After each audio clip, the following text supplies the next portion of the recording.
Afternoon. We're going to do Chapter 13, Lecture C. This will be the wrap-up of Chapter 13. We've been building up until the key moments of the 1830s, 40s, and 50s. We talked about manifest destiny, America's moving west, and then as we got into that, we talked about the Mexican-American War very briefly and the implications that it brought.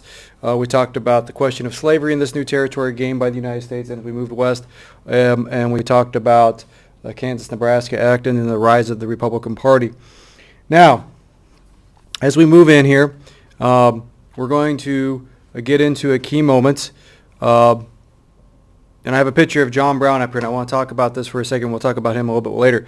But John Brown played a key role in the Potawatomi Massacre and the Bleeding Kansas. Now, he will kind of go underground after this. He's the most vocal abolitionist at this point, more radical, thought he was, chosen by God, etc. Now, as we get into this and we get into what his later events is, you're going to see the looking for someone to really take up the anti-slavery mantle that is kind of calm, cool, collective, and can represent this new political party, the Republican Party, and evoke some change. Now, the emergence of Lincoln 1. James Buchanan had been Secretary of State. If you look at qualified careers, he was one of the most qualified people to be president. He was an old school politician, staunch believer in the Union. He was a Unionist.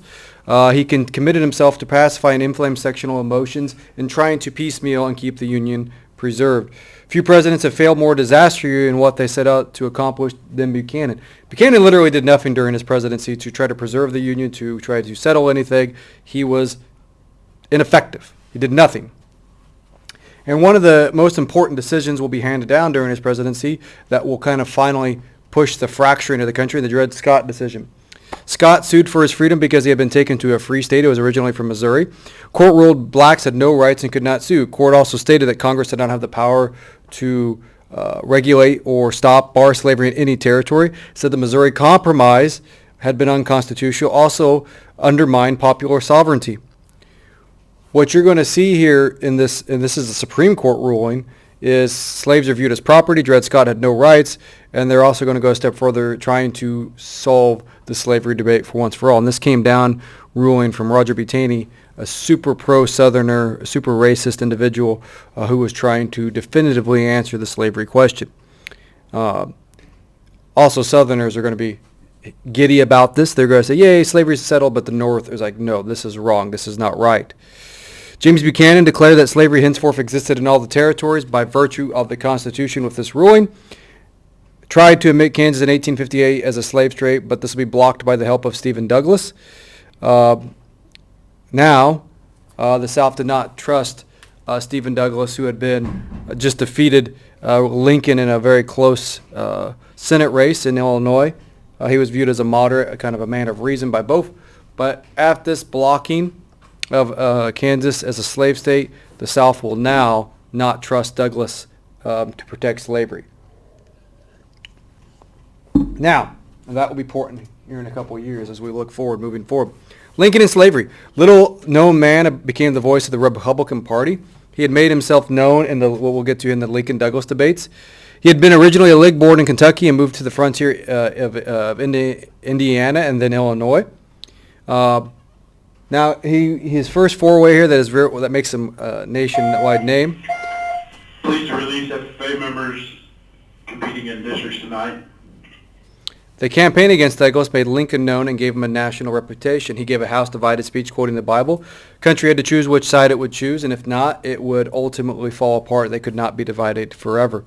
Douglas believed in self-determination at the local level. Lincoln did not use appeals to racism to garner votes. He did share many of the racial prejudices of his day, but he was more tolerant. He was much more open to talking about stopping the expansion of slavery than his fellow Democrat Douglas, or his opponent Douglas. Democrats had a slight majority in the state legislature, in which elected Douglas back to the Senate. But ultimately now Lincoln is going to be viewed as the radical. He wants to stop the expansion of slavery.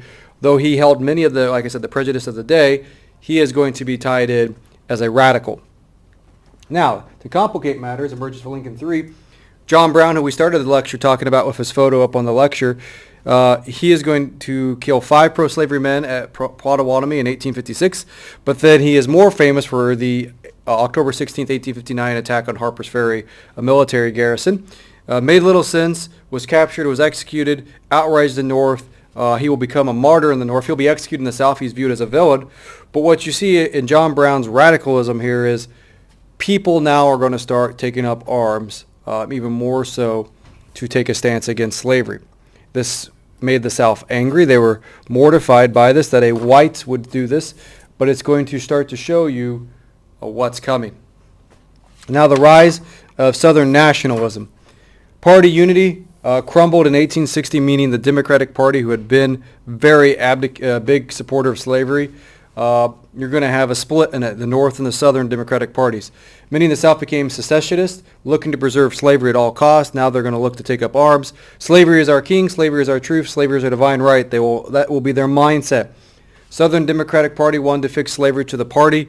Northern Democrats couldn't do that for re-election purposes, so they distanced themselves from it. Though they may have held some of the same prejudice, they are going to distance themselves of completely putting their party under slavery. Now, the election of 1860 is going to be very decisive and very divided for what you could see for many reasons.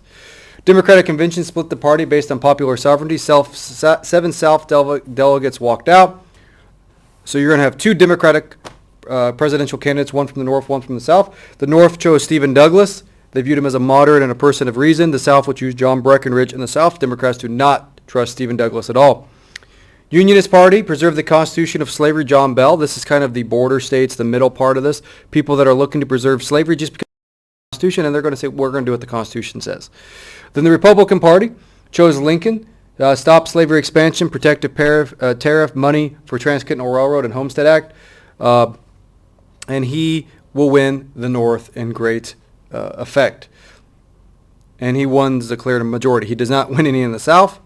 And Stephen Douglas, his opponent who beat him in the Senate race in 1858, will only win our state, Missouri, in this whole election. It is a debacle because as this election shows, and you can look here and there's multiple maps, all the free states, all the northern states go Lincoln, the border states go Bell, which is Virginia, Kentucky, Tennessee, and then the southern states go Breckinridge. So this kind of sets you what the Civil War is going to be like, where they vote. Now, the impending crisis, the secession movement. As soon as Lincoln's victory put slavery supporters at the mercy of the party who did not favor it. Didn't believe he would end it right away, but they thought he was going to go after it.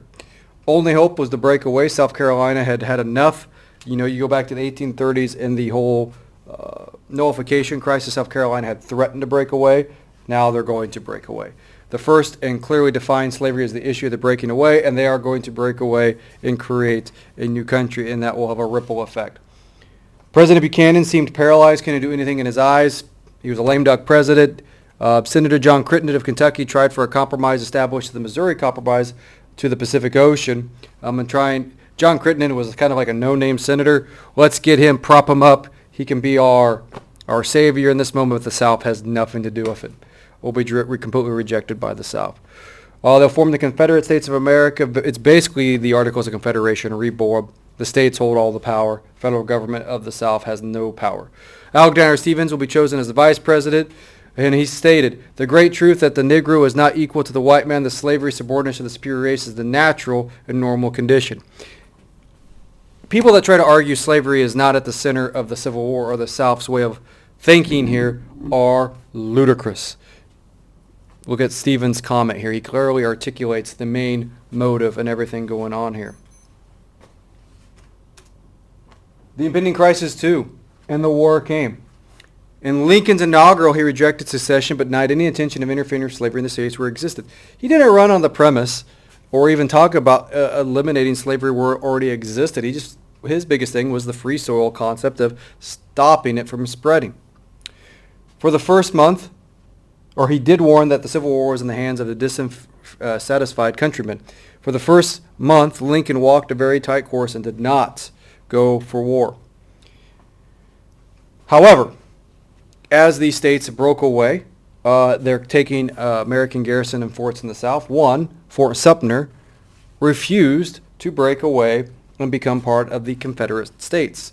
It was in South Carolina, Charleston Harbor, I believe. The commander there has remained loyal to the Union, but they blockaded it, trying to get it to surrender.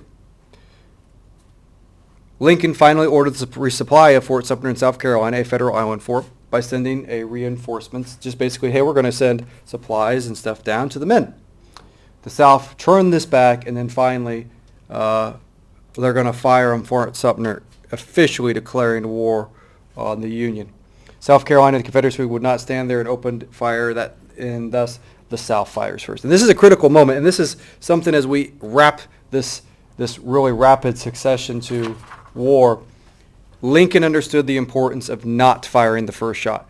He orchestrates, if you wanted to say it that way, where he makes the South make a choice. Are they going to allow the garrison to be there, something they really wanted, or are they going to risk open warfare? And the answer is they risk war, and it's going to cascade into the South fired first. And that's something Lincoln always has to fall back on. So as we do this, chapter 13, wrap it up, you can see Western expansion ultimately led to the Civil War because we had put off the slavery question for many, many years, but now we are forced to deal with it. We will take a break for the next couple weeks. This is where we break to do our paper over the West. When we come back and we do chapter 14 and 15, we'll see the Civil War, how it changes America, and then the post-war years and how America will move forward. Thank you. Have a great day.